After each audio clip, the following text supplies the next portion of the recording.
Just to let everyone know, we had a final match committee this morning, and young Daniel Nicholson next to me is going to be playing his first game for Melbourne tomorrow night. Coming off the rookie list, he was our first choice in the rookie draft, and his form at the VFL level has been outstanding. If you think Michael Evans was in good form when he got picked, well then Nico's form's probably just been as good, and he's going to make his debut tomorrow night on a Friday night game against Carlton, and we're really excited about the form that he's shown the last 3 or 4 weeks, and he's really deserved his opportunity. So it's one of those things that coaches get. One of the good parts of the job is not only making the call on draft day and obviously rookies and so forth, but when you can sit down with a player and let him know he's playing his first game, I'm sure there's some emotions running wild within him. So we wish him all the best. He deserves his chance, and one thing we know we'll get from Nico, he'll give 100% during the game. So, and that's where it is right now. So if you've got any questions of him first, before you ask questions of me, I'll hand it over to Dan. I was actually playing pool in the social room, and one of the boys come and got me and said that Bales wanted to speak to me, and called me into the office and just let me know that I'd be playing Friday. When you found that out, did you think you were in trouble, or did you think it was? I'd like to think I haven't done anything wrong lately, so I had a hunch, but I wasn't sure. So. And what will your role tomorrow night, mate? I'll be starting as a sub, I believe. So I know you just don't know with the sub whether you'll be on in the first minute or the last. So we'll wait and see. Nice easy debut, Friday night footy, Carlton. Yeah, well, pretty big game. Friday night footy, you said on the G, so it's not really any bigger stage. Boys' own stuff though, really, isn't it? Yeah. Perfect stage. Yeah, that's right. So what's the feeling in the pit of the stomach then, since you found out? Yeah, definitely a few butterflies. So I know I'll try to get over them before the game, and just wait and see how we go. Well, you're obviously already giving you good form in the VFL. Been going all right in the VFL.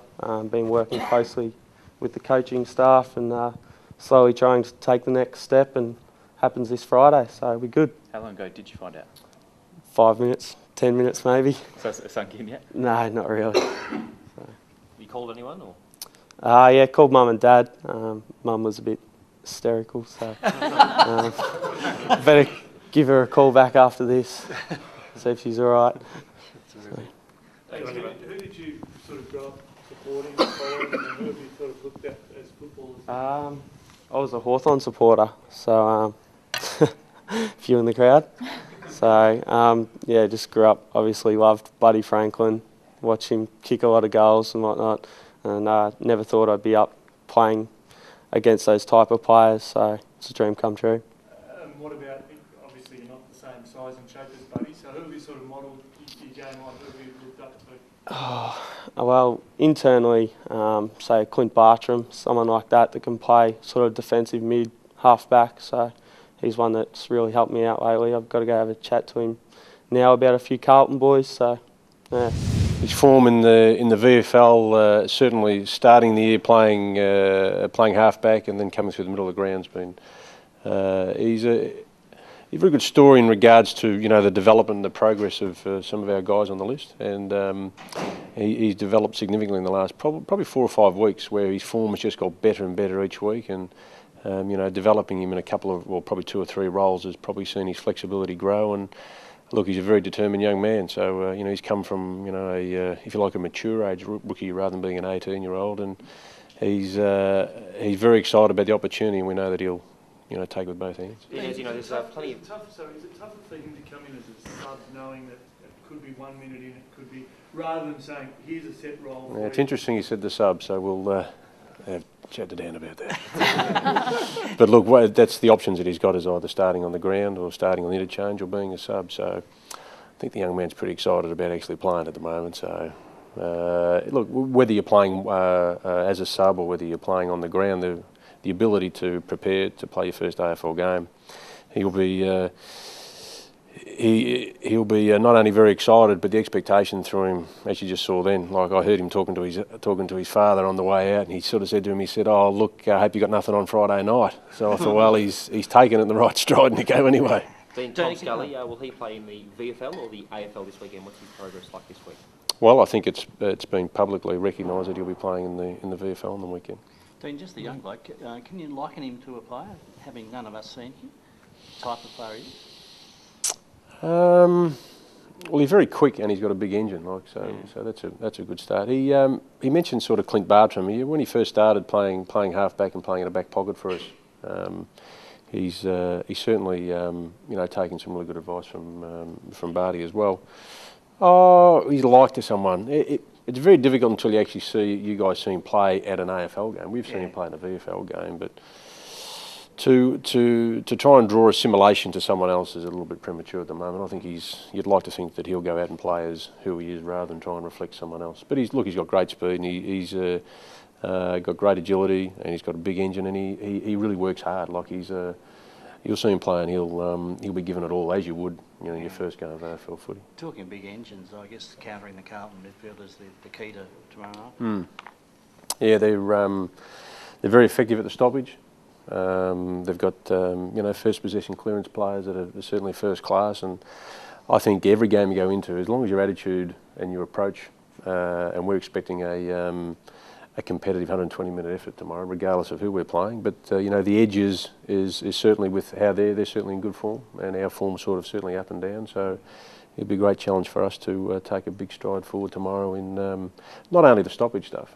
Some of their small forwards are seen as leading the competition in forward 50 tackles. They're kicking goals. They've got a good spread. Their backs are defending particularly well. So it'll be a good challenge for us. But regardless of who's in the team or who's out of the team, the 22 that roll around are going to show I think a 100% effort, consistent effort is what we're trying to get out of tomorrow night. Do you expect Chris Judd to play Dean, and how will you? I thought you guys might tell me whether he's playing or not.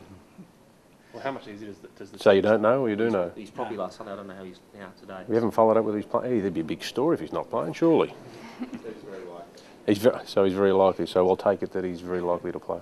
If he wasn't to play, how much easier does the team's task become of beating Carlton? I think then if you think that one player is the only reason why where they're at is not certainly not the approach. They've got a number of players in good form. So I'll take your word that he's likely to play. So we'll plan that he plays. What about Aaron Davey? How did the boys react, and what did you get out of last night, the training under lights, and how did they react? Oh, we've done it before. We did it last year. So no, it was planned to have a night training session, and we play night footy on Friday night. So we've done it before last year. So it was nothing out of the routine for us anyway. But it was good. Training last night was good, and it was a good session for us. Something a bit different. But going into a night game, you'd think you'd try and at least have one session before you play a night game. Sorry. Davey? Yep. Sore knee? Yep. VFL? What's No, he won't play this weekend. No footy. He won't play. No, Aaron's seen a specialist tomorrow in regards to his knee. Getting some scans and specialist tomorrow. I'm not sure what time tomorrow, but he won't play this week, and I think he'd be doubtful for next week. He's been carrying that for a while. No, it just came out of the game on the weekend. He twisted and turned, and it clipped. Not sure whether it's his meniscus or whether it's a cartilage, and that's what we're planning to find out tomorrow. So he won't play this week, and I would think he's probably doubtful for the next week. I would think, and I'm only going on what I know today. The possibility of surgery, a scope or something. I don't know. The surgeons are really good at that. So once they tell us exactly where it's at tomorrow, then we'll be in a better picture. All I know is I can tell you exactly what I know right now is he won't play this week, and I reckon he'd be doubtful for next week if I have to make a decision now on him. Yeah. Just in terms of Scully's program, Dean, he plays in the VFL this weekend. When do you expect him to be available for selection in the senior side? Oh, we'll just see how he pulls up, Tom. I mean, he hasn't played. He's missed a lot of footy. His last 4 or 5 weeks has been. He's running and has really improved significantly, and he's not sore. He's not showing any signs at all of his knee. So, but we've also got to make sure that once he gets through the game, we've got to see how he pulls up, because the game is going to be the biggest test. He plays on the weekend. So if he pulls up and trains well next week, then if the medical people allow him to be selected, then we've just got to make sure that his preparation's right before we throw him into a full AFL game. We've just got to make sure his preparation's right, which is the most important thing. You don't want to put any player, roll him straight in if there's a chance of further injuring. And I'm not talking about his knee, I'm saying like a soft tissue, because you're playing at an intensity that's just well above VFL. And being the super competitive bloke Tommy is, he's mentally very, very strong, so he would certainly test his body. So it's really a matter of how he pulls up next week. Have you spoken to him at all, Reid? I mean, the GWS thing continues to roll on with Scully. I've never spoken to Tom about it. I've only ever spoken to Tom, and I talk to Tom regularly, and I talk to him often about his future at the Melbourne Football Club and how important he is now and for the future. I don't get drawn into the speculation. I don't get drawn into the three letters, GWS, at all. My focus is making sure he becomes a Melbourne player for as long as he can. So pretty simple how I approach him and talk to him, absolutely. A very, very loyal person, Tommy. A very loyal young bloke.